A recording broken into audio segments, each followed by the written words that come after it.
Hello everybody, welcome back to the channel. So in today's video, we are going to be talking about the defensive midfield position because there is many question marks when it comes to this position within the starting 11. We have strengthened many areas when it comes to the left wing, the right wing, the striker position, but we have not really reinforced our defensive midfield position. And there is very big concerns because after what Busquets has said, after him informing towards Barcelona that he will not continue past the summer of 2023, yes, we do have the right to be concerned because what is going to be the future of this position? Now, Busquets has been very generous. He has given Barcelona a lot of time, almost like a year and a half before he is going to be leaving this club officially. And so we do have to make a lot of big moves within the coming months. And so going back to Busquets, right, there has been many reports about Busquets leaving FC Barcelona in the summer of 2023. I do believe that it is basically official. He already has a deal written up with Inter de Miami. And so he does want to go to the US. He is going to be taking that huge step down. I think that it will be a step down where the world is going to be watching, right? Busquets is going to be leaving FC Barcelona after being here his whole career. He's going to be taking that step down for the country also, the Spanish national team. So we are going to be seeing Busquets in his last Champions League, his last World Cup, his last La Liga, and he has already played his last Euros. So it is going to be a big moment for the world of football, not just FC Barcelona. So when it comes to who Barcelona is going to be looking for, we have to discuss who is being eyed at this moment, because just to give you guys some context, every time we do see Xavi Hernández not place Busquets within the midfield, we usually see Frenkie de Jong playing within that position. It is very clear that on match days, Frenkie de Jong is Busquets' replacement, and the more games Frenkie does play within a position like that, the better he does get. Now let me make one thing very clear. At this current level that Frenkie is playing at within a position like this, do I believe that a level like this is good enough to play full time for FC Barcelona for the next 6 to 7 years? No, I do not think so. I think that we would need a better central defensive midfielder to replace Frenkie. So it's really going to be coming down to how he does evolve through this season. Let's pay attention to how Frenkie does perform in a position like that, because that is going to be the key on how Barcelona is going to be moving in the future. And let me explain what I do mean by this, because the player that is being eyed right now, besides Frenkie de Jong, it is Zubimendi, a player that does play for Real Sociedad. He is a 23-year-old central defensive midfielder that is Spanish, and it does say here, according to Fernando Polo, Xavi in particular wants Zubimendi to be Busquets' replacement. The sporting area loves the player too. Keep in mind, Lateral would like to renew his contract very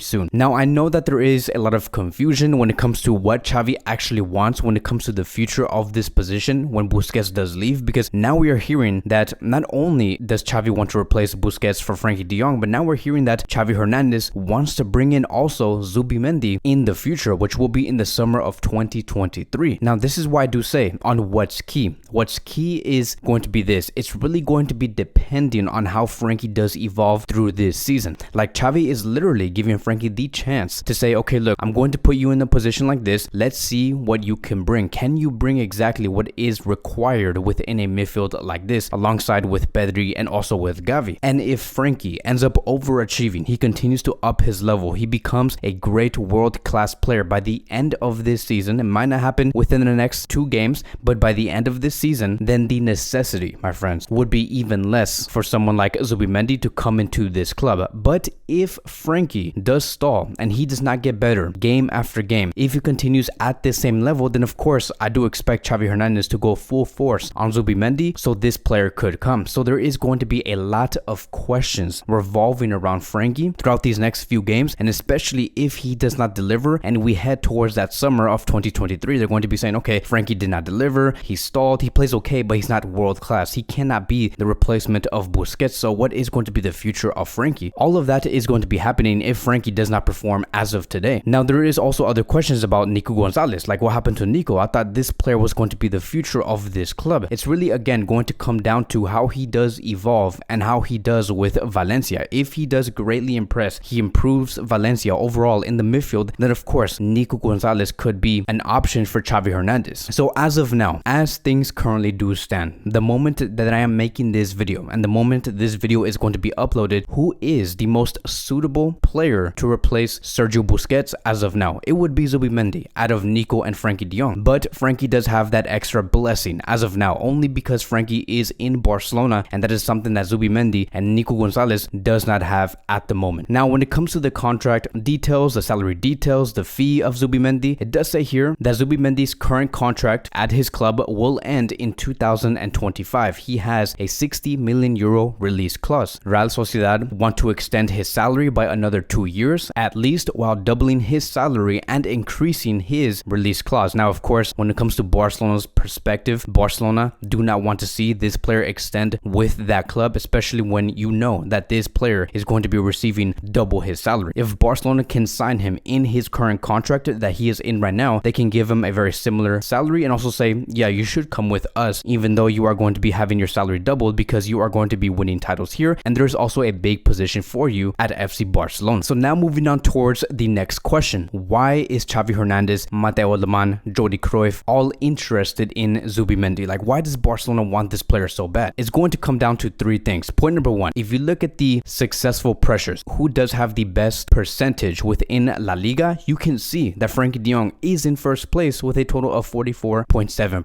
Busquets comes in at second, which is very impressive. But if you look at who is in sixth place, you can see that Zubimendi is part of the top 10. And you can see Eric Garcia also being in position number 10. So it's very interesting when it comes to the successful pressures. Zubimendi is one of the best alongside with Frenkie de Jong and Busquets. No wonder Xavi Hernández wants someone like him. You look at the tackles won, who has won the most tackles this season within La Liga. You can see that Frenkie de Jong is in 10th place. You can see Acuna also. But then we can also see again Zubimendi going on 6th place with a total of 13 tackles won, right underneath Javi Galán and Espino from Cádiz, who is in first place. And then we look at the amount of aerials won, right, balls in the air, who has won the most within La Liga. We do see Zubimendi in 10th place alongside with Ronald Araujo, who is also in 10th place. So it's very interesting. You can see that this player is intense. He's very calculated in what he does. He's very strong in the air, and maybe that is what Xavi does want within his squad. He wants to see more players good in the air, because this player brings exactly that. And just to take this a step further, we look at the interceptions. When we compare Busquets, Frenkie, and Zubimendi, you can see that Busquets obviously destroys Frenkie de Jong and Zubimendi when it comes to interceptions. When it comes to defensive duels won and the percentage, who does have the best percentage, they're very equal, as a matter of fact, which is very interesting. And then we look at the recoveries per 90, opponent half recoveries per 90. Busquets again just dominates Frenkie de Jong and Zubimendi, and especially when it comes to the loose ball duels per 90. But this does make a lot of sense. The fact that Busquets is way better than both Frenkie de Jong and Zubimendi when it comes to those aspects of the game, of course it makes a lot of sense because Busquets is world class. He understands his position the best, and he is probably one of the best players, if not the best player within a position like that. It's just that I think that Xavi wants to extend what Zubimendi is portraying on the field and maximize his potential in order for him to reach those type of numbers that Busquets is putting out on the field. And then you look at the offensive duels per 90 and the offensive duels percentage. Again, they're all very similar when it comes to Busquets, Frenkie, and Zubimendi. So in the end, you can see that Zubimendi is exactly what Xavi is looking for. He really does, in a way, replicate what Busquets and Frenkie does when they both play in that position. And so we're just going to have to wait and see. Again, it's going to be really depending on how Frenkie does, how Nico does with Valencia. And if nothing really does go well, if everything does stall, then yes, I think that this is a player that could come to Barcelona and really succeed and upgrade this midfield overall. So that is going to be wrapping up today's Barcelona Daily News. Thank you guys so much for watching. If you guys are new here, welcome to the channel. Please like, subscribe, comment, and I will see you guys in the next video.